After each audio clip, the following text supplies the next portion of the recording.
नमस्कार. Food lab with Pramila या YouTube चॅनलमध्ये तुमचं सगळ्यांचं एका नवीन व्हिडिओमध्ये स्वागत आहे.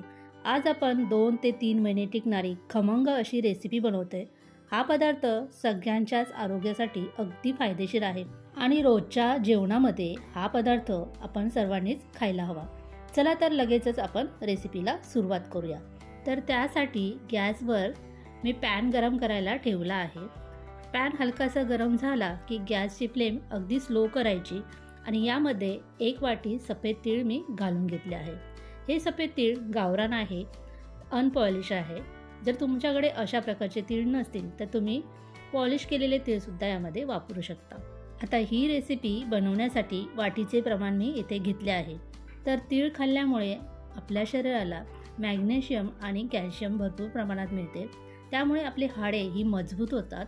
तसेच तिळामध्ये अँटीऑक्सिडंट आहे, लोह आहे. त्याचप्रमाणे तिळामध्ये हेल्दी फॅटही आहे. त्यामुळे कोलेस्ट्रॉल कंट्रोलमध्ये राहतो. आपल्या शरीरातील रक्तदाब हा नियंत्रित राहतो. केसांची चांगली वाढ होते, त्वचा चमकदार होते.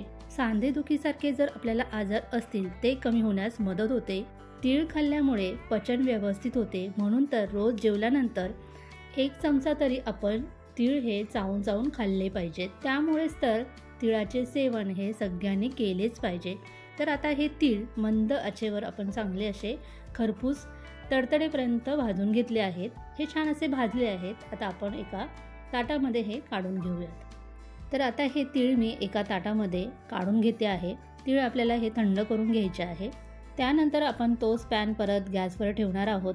गॅसची फ्लेम अगदी स्लो ठेवून आता इथे आपल्याला अगदी पाव वाटी मी शेंगदाणे घेतले आहेत.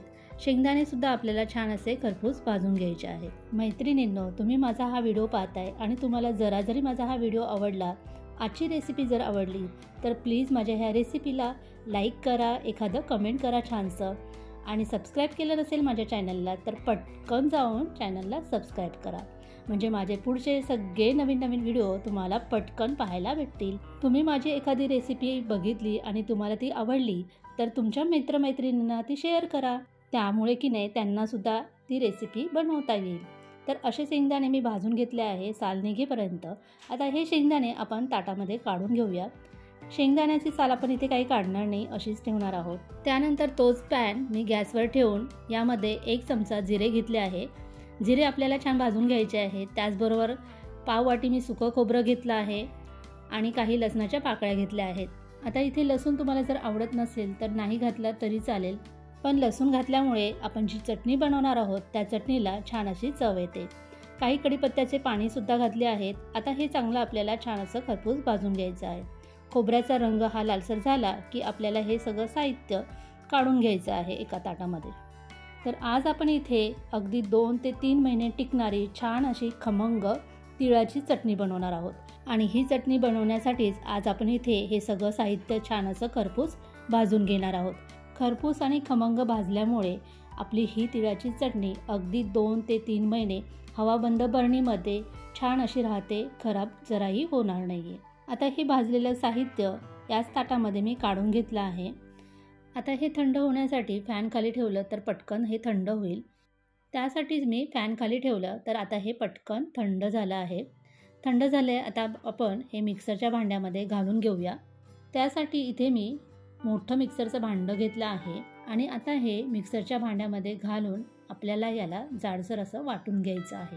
पण त्या अगोदर आपल्याला ही चटणी छान अशी टेस्टी लागण्यासाठी यामध्ये काही साहित्य ॲड करायचं आहे. तर यामध्ये आता आपण 1 चमचा लाल तिखट घालून घेऊया.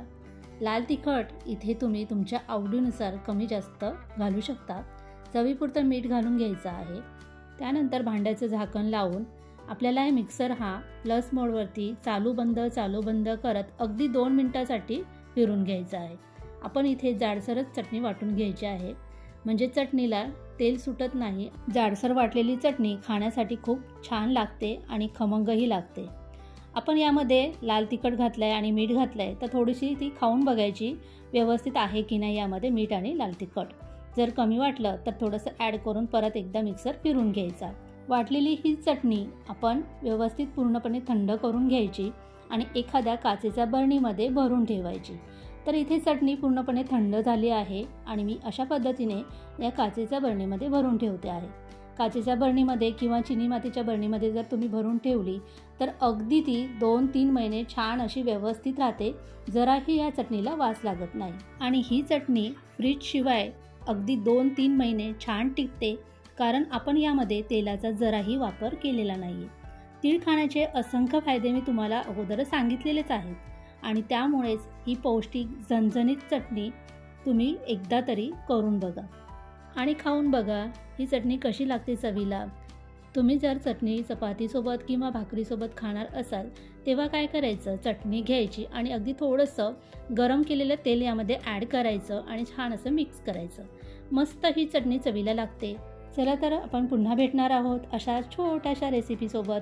तोपर्यंत धन्यवाद।